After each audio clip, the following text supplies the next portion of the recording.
भारतीय सैनिकों की वापसी की राष्ट्रपति मोहम्मद मुइज्जू की मांग पर तनावपूर्ण संबंधों के बावजूद भारत ने मालदीव को अपनी विकास सहायता तेज कर दी है और द्वीप राष्ट्र में परियोजनाओं के लिए पर्याप्त धन आवंटित किया है।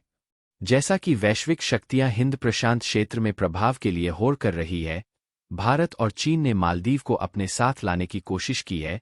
जो परंपरागत रूप से भारत का करीबी सहयोगी है, लेकिन अब मुइज्जू के नेतृत्व में बीजिंग की ओर झुक रहा है।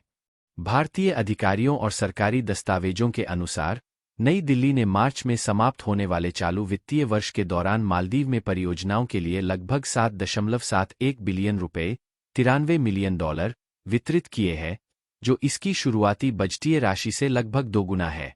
यह प्रतिबद्धता इस क्षेत्र में अपनी उपस्थिति और प्रभाव बनाए रखने के भारत के दृढ़ संकल्प को रेखांकित करती है,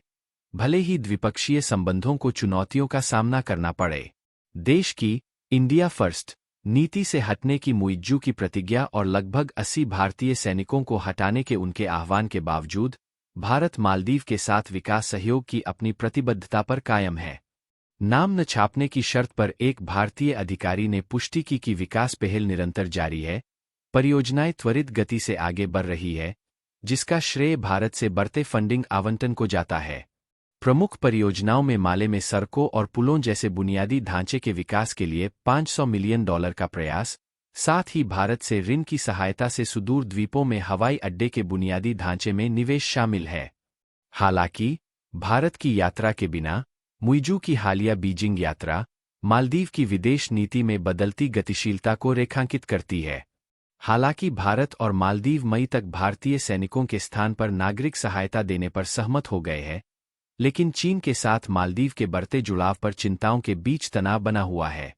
भारत की आशंकाओं के बावजूद मालदीव ने हाल ही में एक चीनी अनुसंधान जहाज को अपने बंदरगाह पर खड़ा करने की अनुमति दी, जिससे नई दिल्ली की भौहें तन गईं। भारतीय अधिकारी हिंद महासागर क्षेत्र में सुरक्षा बनाए रखने के महत्व पर जोर देते हैं और बाहरी शक्तियों, विशेष रूप से चीन की उपस्थिति के बारे में आपत्ति व्यक्त करते हैं, जो संभावित रूप से क्षेत्रीय स्थिरता को कमजोर कर सकती है।